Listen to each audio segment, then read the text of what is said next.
Salut à tous les amis, avant de visionner la vidéo, je vous invite à vous abonner à la chaîne et de liker, ça fait toujours plaisir d'avoir du soutien. Enfin bref, je vous laisse, bon visionnage. Alors les amis, avant de parler du match contre l'Atlético, on revient évidemment sur les 11 des deux équipes. Alors côté FC Barcelone, pas beaucoup de surprises. Alors Ter Stegen au but, Clément Lenglet, Piqué et Mingueza en défense, donc une défense à 3 assez classique. Ensuite les deux pistons, Serginho Dest ainsi que Jordi Alba. Donc Dest avait été préféré en début de match à Sergi Roberto ou encore à Oscar Mingueza qui sur certains matchs pouvait jouer à ce poste. Le milieu de terrain, Sergio Busquets, Frenkie de Jong, Pedri. Et devant Messi et Griezmann. Donc au niveau du 11 mis en place par Ronald Koeman, même s'il était encore une fois en tribune et que c'était Alfred Schröder sur le banc, eh bien pas beaucoup de surprises. Pas d'Ousmane Dembélé toujours qui souffre d'une gêne au pubis. Et sinon globalement on s'attendait à un 11 plutôt classique, même si on aurait pu attendre pourquoi pas Ronald Araujo, mais sinon pas de surprise.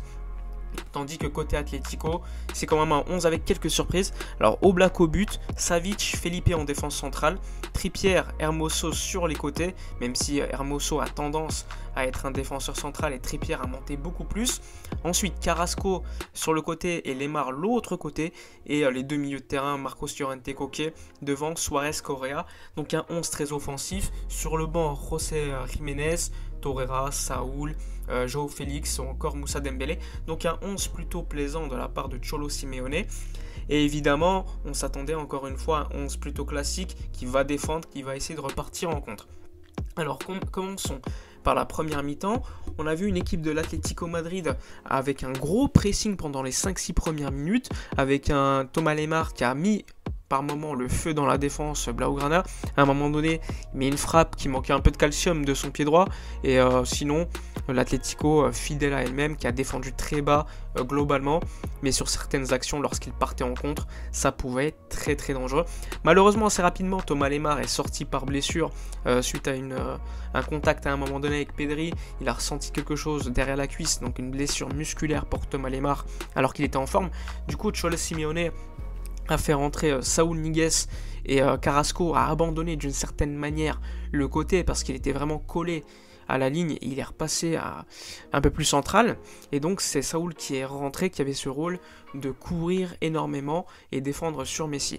Ensuite, le FC Barcelone, alors qu'on avait commencé le match d'une manière plutôt correcte, même si c'était pas fou, eh bien on a commencé à souffrir énormément. Pas beaucoup de jeux offensifs sur les côtés, que ça soit Serginho Dest ou encore Jordi Alba. Par moment, on voyait un Barça arrêté. Évidemment, l'Atlético défend super bien et très bas. Donc ça t'empêche d'avoir beaucoup d'espace. Mais bon, avec plus de rythme, avec beaucoup plus de mouvement, tu peux créer des espaces.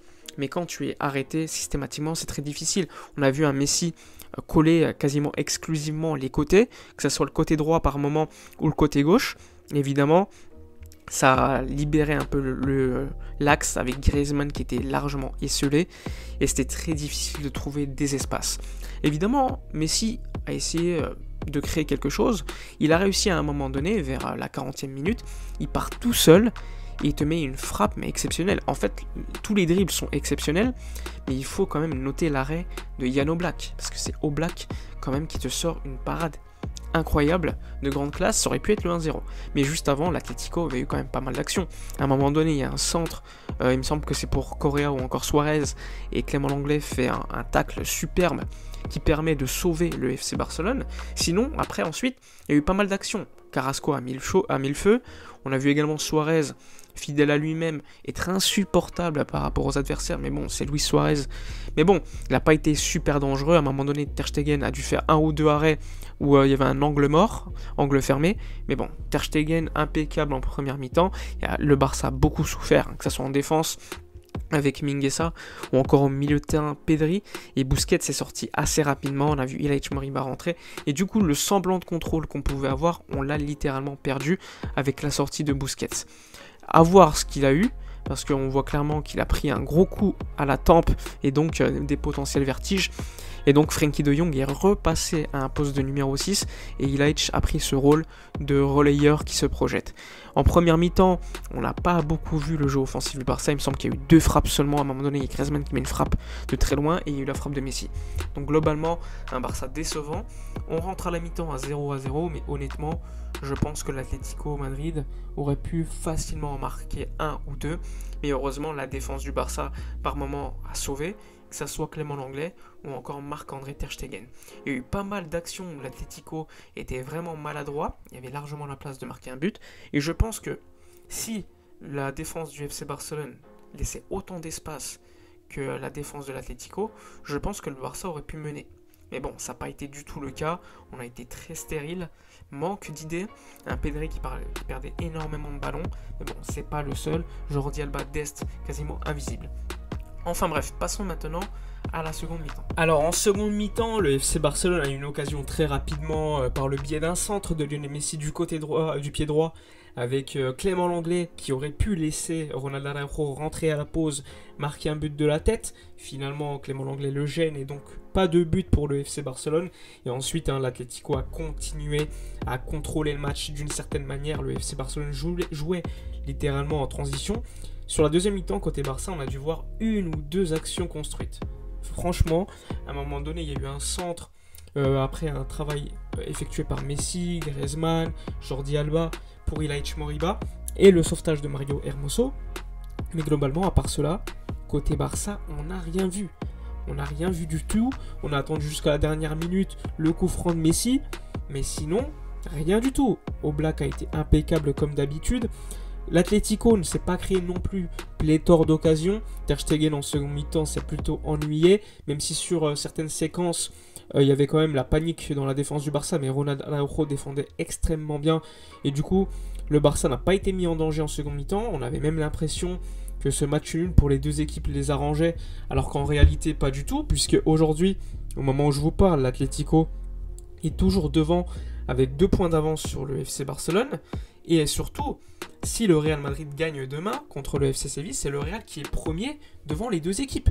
Donc je ne comprenais pas pourquoi le Barça attendait, patientait la 80e minute pour faire rentrer un joueur comme Dembélé, qui a fait une belle rentrée, qui a raté la tête, qui aurait pu être décisive, et donc que le Barça gagne le match. Il a fait une belle rentrée malgré tout. Et pourquoi attendre autant? Et surtout côté Atlético, même s'il y a Joao Félix qui est rentré, eh bien ça restait quand même pas une équipe super offensive, même si, il faut le dire, on s'attendait à ça côté Atlético. Côté Barça, on est évidemment frustré, très déçu de la performance effectuée par l'équipe. Mais bon, ça symbolise un peu la saison côté Barça. Pas de victoire, que ça soit au Camp Nou ou à l'extérieur, contre l'Atlético Madrid ou encore le Real Madrid. Aujourd'hui, on est 3e de Liga, même si provisoirement, avec le match nul, on passe 2e. Franchement, grosse déception parce qu'on attendait énormément de choses de ce match. C'était peut-être le match qui pouvait te donner une force mentale, qui pouvait littéralement peut-être écarter l'Atlético de la gagne. Finalement, ça n'a pas été le cas. Et aujourd'hui, le Barça, pour gagner le championnat, ça va être très, très, très difficile. Il faudrait vraiment que l'Atlético et le Real perdent un match. Mais ça, franchement, ça va être très compliqué à voir. Enfin bref, dites-moi dans les commentaires votre avis concernant ce match.